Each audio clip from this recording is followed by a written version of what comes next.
Welcome to the Shreveport Connection with Tommy. This video is going to be about Monday Night Raw, Superstars, and some WWE news. And I'm going to start off with the news first. Beginning July 2nd, many of WWE's Raw Super Show tapings will begin 90 minutes before the live Raw broadcast airing on TV. Currently, tapings begin 30 to 45 minutes before Raw hits the air. Speculation now is that WWE may be filming a countdown show for Raw with that extra time. Officials have been wanting something like a Raw pre-show for a while.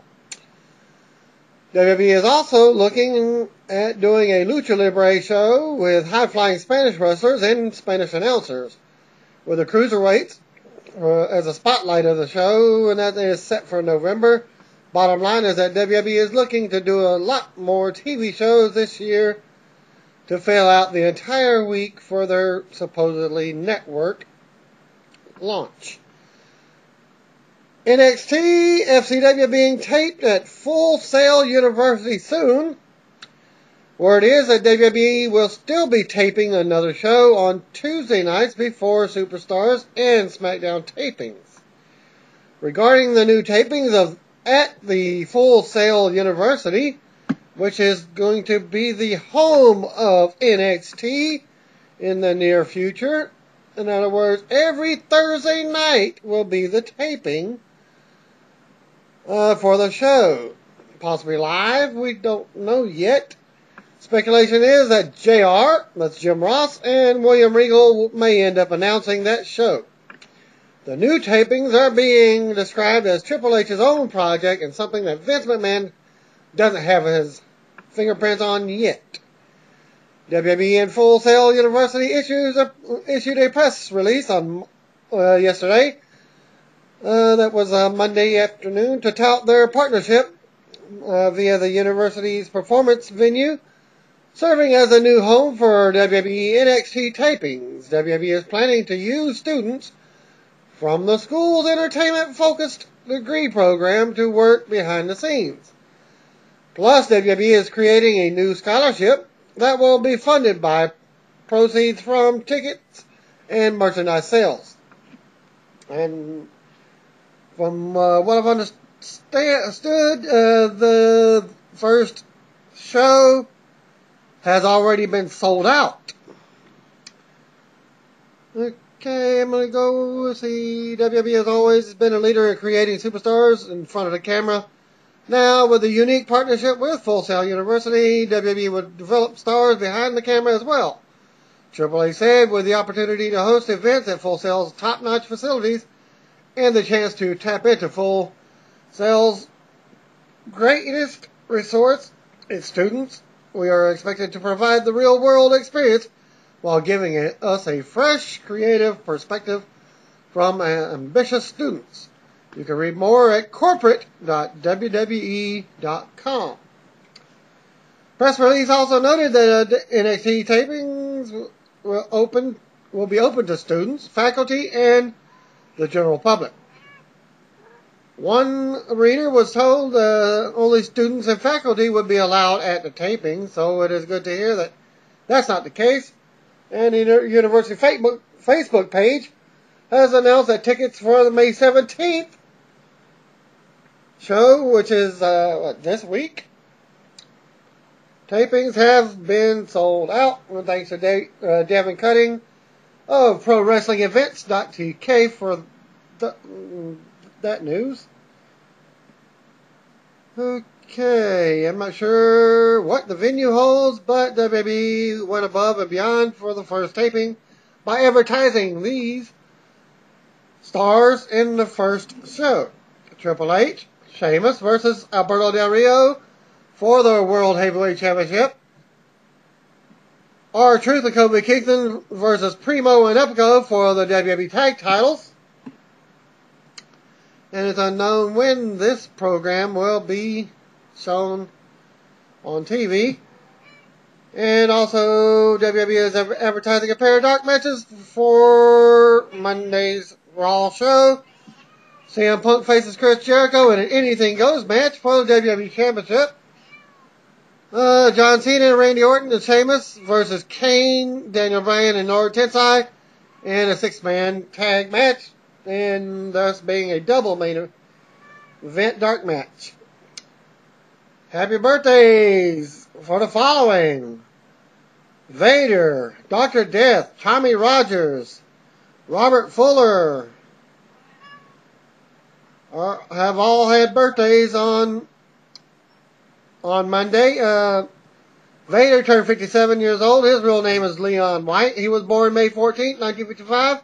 His son Jesse White is wrestling as Jesse Carter in WWE Developmental Territory, Florida Championship Wrestling.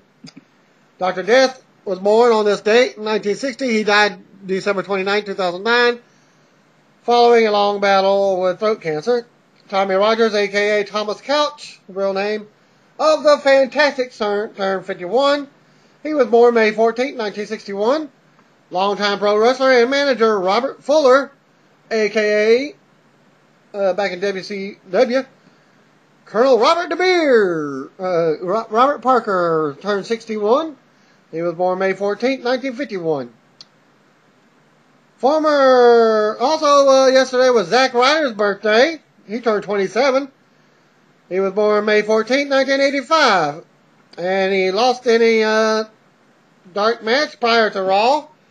A little bit more details later on. His opponent was Dean Ambrose. Former TNA wrestlers: Matt Bentley relocated to Nashville and is now taking bookings through Bill Behrens. Likewise, former WCW stars and also WWF star as Robert Gibson, Luke Hawx, and TJ Perkins. All are now taking bookings through Bill Behrens' SBIBookings.com. Matches taped for superstars were Lord Tensai versus Tyson Kidd and Alex Riley versus Heath Slater. Hopefully they don't job Alex Riley again, because he's a hell of a lot better than Heath Slater. I'm going out on a limb to guess that Lord Tensai, Great Khali, Triple H, and Vince McMahon won't be singing Happy Birthday to Ryder after tonight's Raw show, like they did with John Cena a few weeks back. Sci-Fi will air SmackDown live Tuesday, July the 3rd. The event takes place at the American Bank Center in Corpus Christi, Texas. Tickets go on sale this Thursday. And the pre-sale password for the event is SMAC. WWE.com has posted a list counting down the top 25 Intercontinental Champions of all time. And here's some of the top 5, of course. Ooh, yeah! Randy Savage is in at number 1. He's trailed by Chris Jericho, Ultimate Warrior, Mr. Perfect, and Pat Patterson. To view the complete list, you can go to WWE.com for that. BarbershopWindow.com has released a Kamala benefit t-shirt, with the proceeds going to aid the legendary wrestler's medical bills. The first 75 customers who order the shirt will receive an autographed photo of WWE developmental wrestler Cassius Ohno, a.k.a. Chris Hero. For those that don't know, the former WWE superstar has undergone amputation of both of his feet due to ongoing battle with diabetes. Mark Henry announced via Twitter he is undergoing surgery on Tuesday. And he's quoted by saying, "When I return, I will be the fire-breathing, pain-inflicting, face-melting, better than ever Mark Henry." Unquote. Henry did not state what type of procedure he is undergoing or how long he will be out of action. Former WWE superstar Mike Knox received a tryout with TNA Wrestling on Monday's Impact Wrestling tapings in Orlando, Florida. Brandishing a new look, he faced TNA television champion Devon in a pre-show dark match. WWE taped the Raw portion of this week's Superstars tonight from the Console Energy Center in Pennsylvania. Below are full results of your superstars and dark match. Dean Ambrose defeated Zack Ryder. Superstars aired. Heath Slater defeated Alex Riley. No details on how that happened. Lord Tensai, of course, squashed Tyson Kidd. And finally, what you've all been waiting for, Raw Super Show opens up with Triple H walking backstage. His arm is in a brace. He's stopped by John Laurinaitis. And Laurinaitis says he didn't know Brock Lesnar was going to attack him 2 weeks ago. Laurinaitis contemplates says it was painful to watch Lesnar beat Triple H up, humiliate him, and break his arm. Laurinaitis says Triple H has his support and his sympathy. Triple H just stares at him and says, okay, well, whatever. And it says what he has to say. He will say it in a second in front of the world. Triple H wishes Laurinaitis good luck with John Cena on Sunday and walks off. And we get the usual Raw opening video. Cole Saw and Jerry the King Lawler welcome us to Raw from the Console Energy Center in Pennsylvania. We go right to the ring, and out comes Triple H. Triple H hits the ring, and we see footage from 2 weeks ago where Brock Lesnar attacked him and used the Camaro lock. Triple H says it's not the physical part done to him. He's offended by Lesnar and what he has said about bringing legitimacy back to WWE. Triple H says the days before Lesnar came back, he was standing in the ring going toe-to-toe with The Undertaker at WrestleMania. He says Lesnar's arrogance and stupidity offended him. It offends Taker, Shawn Michaels, John Cena, Ric Flair, Hulk Hogan, Randy Savage, and Bob Backlund, Bruno Sammartino, and every other person who has ever walked the aisle. Triple H says that it offended him as a fan because that's how he started out. He says he will always be part of the WWE Universe, and as a member of that universe, Lesnar offends him. He says he was slightly embarrassed because he bought into Lesnar's crap. His hype, the same crap he bought into 2002 when they first met. He talked about how Lesnar shot to the top of the WWE, but when he was challenged, he quit. When it wasn't so easy, Lesnar quit. He went to the UFC with all the hype in all the world and went right to the top of UFC, but when he got there and someone kicked his ass just a little bit, when it wasn't so easy, Brock Lesnar quit. But everybody knows he has health problems, so there you go. Triple H goes on and says Lesnar then returned to WWE and failed to beat John Cena and thus quit. Triple H says Lesnar then came out to make demands, and when he was told no, he quit again. Lesnar's music interrupts, and out comes Paul Heyman with a lawyer, so it looks. Heyman says he gets it.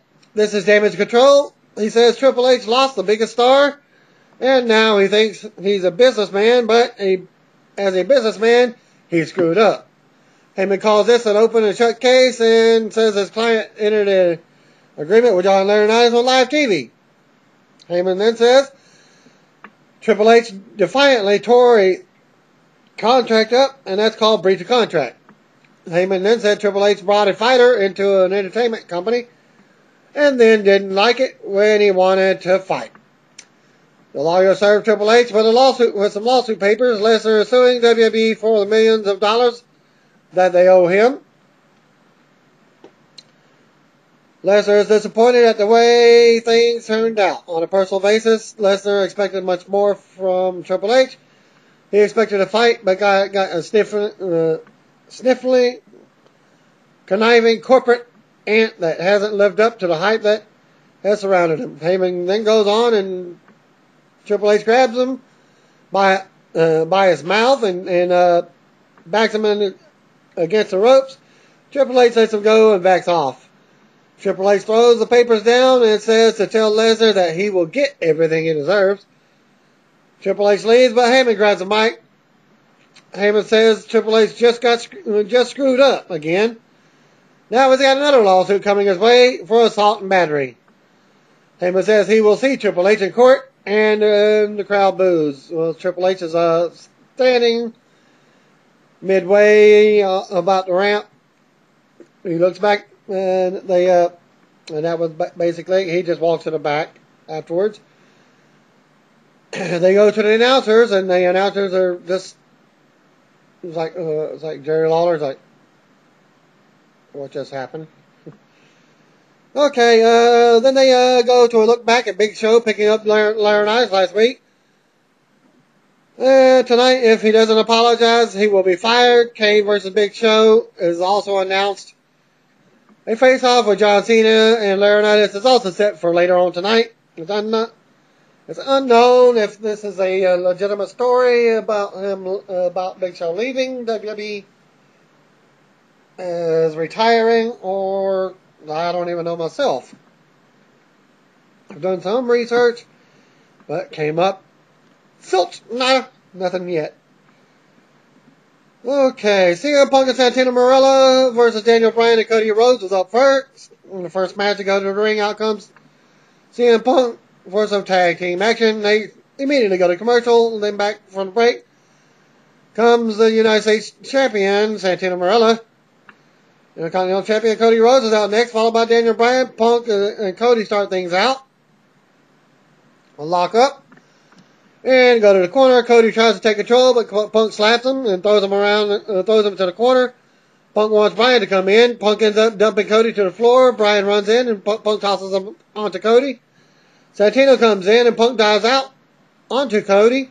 And Bryan. Santino runs the ropes and tries to dive through, but gets stuck. Well, he actually stopped himself and did the fake bend over like he was stuck in the match. And then they go to commercial.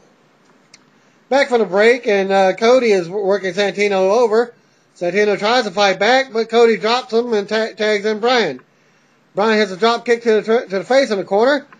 Yeah, it's like the kick landed him, Jericho, square in the nose. Bryan with a 2 count. Bryan drops a series of knee drops for another 2. Cody gets another tag and keeps the assault on Santino. Bryan comes back in, and they double team Santino. Bryan hits Santino with a kick that works on the arm now. Cody gets another tag, keeps control. Bryan comes back in with more kicks and on Santino. More double teaming after taunting Punk. Santino finally gets the tag, and Punk comes in to unload on Cody. Punk bulldogs Cody and wants Bryan to come in. Punk goes for the GTS. Cody slides out. Punk lays him out with a kick, but Bryan comes in to break the pin. Punk goes for the GTS on Bryan, but he escapes and lays the ring. Cody attacks Punk from behind, and Punk catches him with a GTS for the win as Daniel Bryan was heading up the ramp, about halfway up the rampway. Still to come tonight, Randy Orton versus Chris Jericho, and an announcement from John Laurinaitis that will change the future course of WWE forever, which never happens. Back to commercial. Back from the commercial break, and Beth Phoenix versus Alicia Fox. Back from the break, and Alicia Fox is already in the wing, waiting as Beth Phoenix comes out. They go back and forth until Beth hits a big clothesline. WWE Divas Champion Layla comes out, watches on the stage as Beth beats Alicia down in the corner. Beth presses Alicia high over her head and tosses her to the mat before hitting the glam slam for the win. All while staring at Layla. After the match, Beth then attacks Alicia, but Layla runs out for the save. Layla faceplants Beth, and she rolls out of the ring, sending back a message. The announcers tout John Cena's online popularity and show a Make-A-Wish video. Still to come, Jericho versus Orton and Big Show versus Kane. Commercial break, and they're back. Kane versus Zack Ryder is announced for Over the Limit pre-show match on YouTube this Sunday. We get a look back at this week when Big Show was mocking Laurinaitis.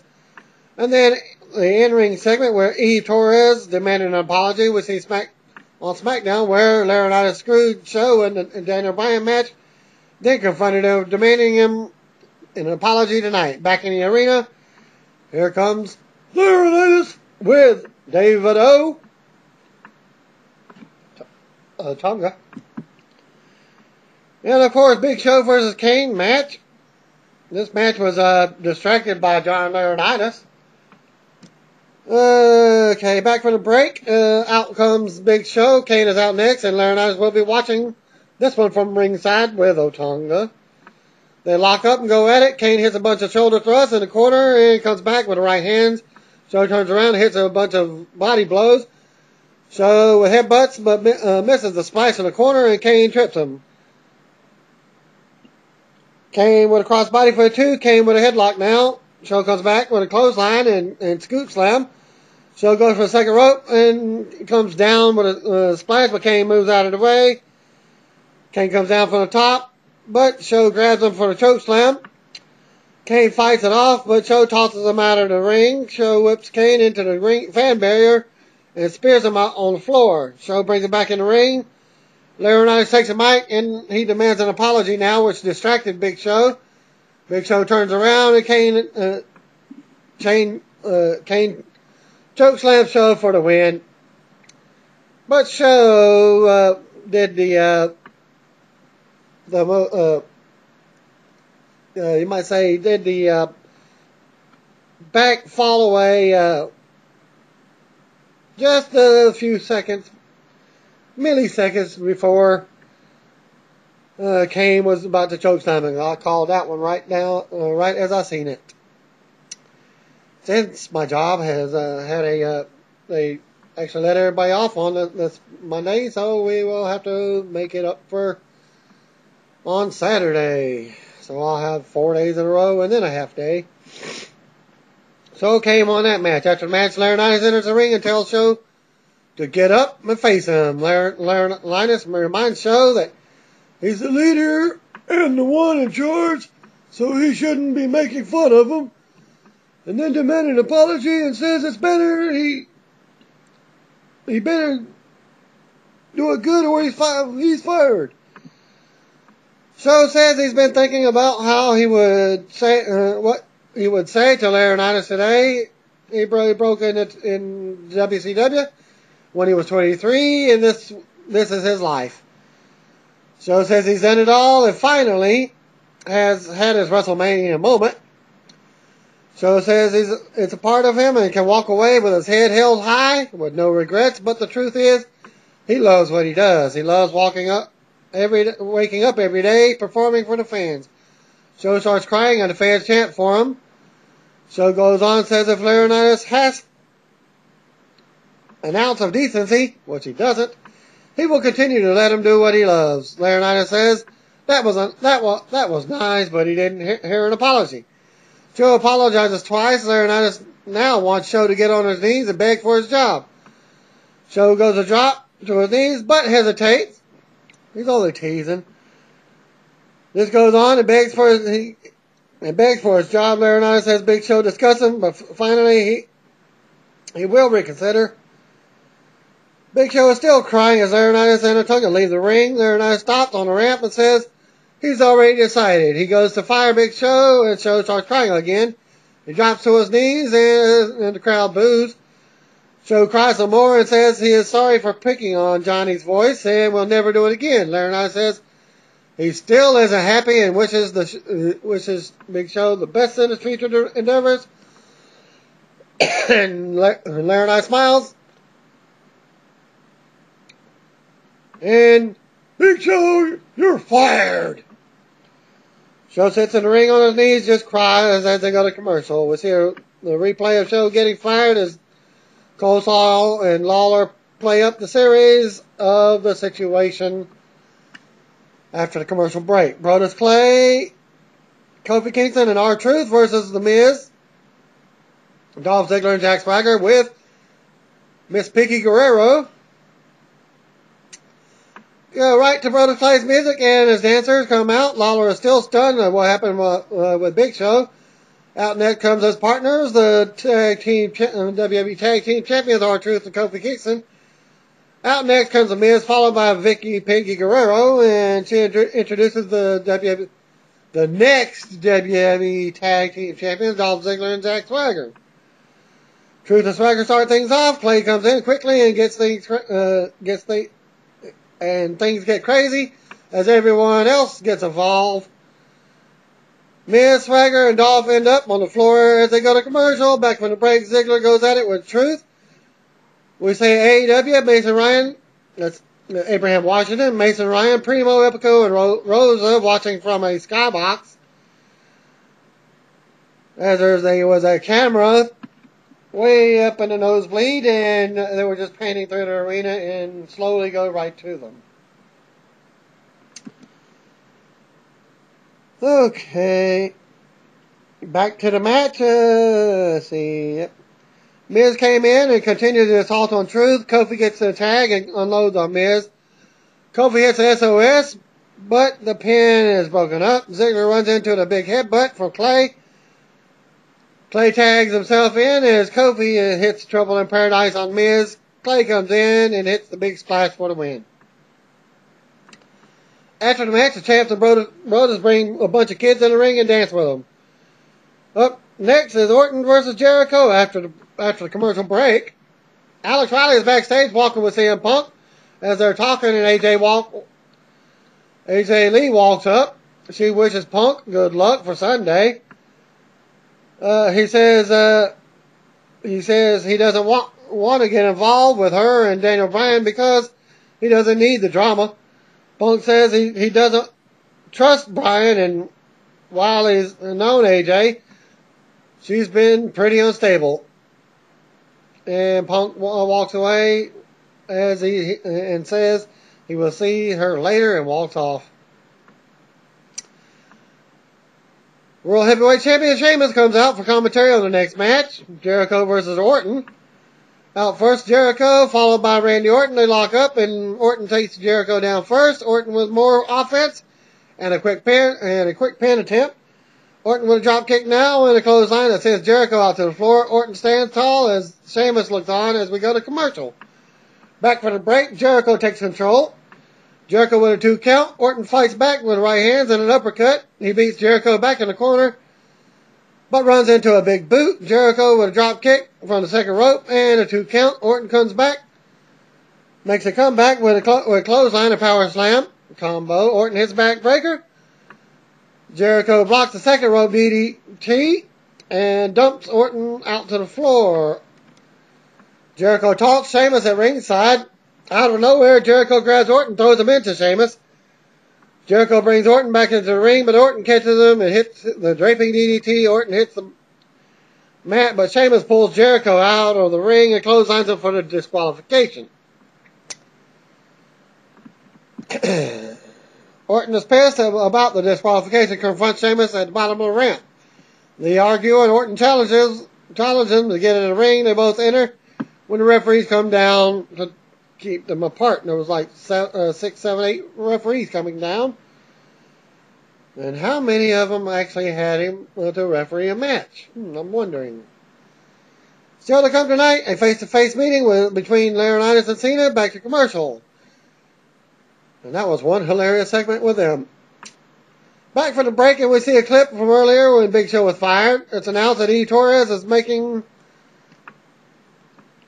Randy Orton versus Sheamus for this week's SmackDown. Got a ring, out comes John Laurinaitis by himself. Laurinaitis talks about how good he is and how John Cena is a loser. He says he will prove after that over the Limit pay-per-view and all the fans are losers. Laurinaitis goes on as John Cena's music interrupts. Cena comes out and starts sniffing Laurinaitis. He says desperation is such a stinky cologne. And starts making jokes on Laurinaitis. Cena rips into Laurinaitis for how he fired Big Show. Cena runs down some of Laurinaitis' failures and calls him a loser. Cena calls Laurinaitis a loser about 20 20-something times and mocks Jim Carrey. Now, you know, loser, loser, walks around him, loser. Cena goes on to ask the fans how many of the fans want to beat laryngitis. Everyone cheers. Cena goes on and on and on and on and on, saying he will destroy laryngitis and over the limit. Laryngitis tries to talk, and Cena interrupts him and says, loser, again. In honor of Pittsburgh Penguins, Cena tells Laurinaitis to go puck himself as he pulls out the hockey puck out of his. He has problems trying to pick it up out of his pocket. He acted like he had it in his back pocket and then turned around and it was in his front pocket. He tosses the hockey puck on the mat as he actually tosses it to Laurinaitis, and Laurinaitis just didn't give a flying puck about it. Laurinaitis says he's taller than Cena and Cena better looking than him. And Cena laughs. He Torres comes walking down and whispers something in his ear and hands him a paper. He's about to read it. Cena snatches it out of his hand, comments that everybody knows that you can't read. Board of directors, as he's reading the stuff himself, Board of directors announced that their match over the limit will be Laurinaitis. If Laurinaitis loses the match, he's fired as well. And also, nobody is allowed at ringside or in the corner.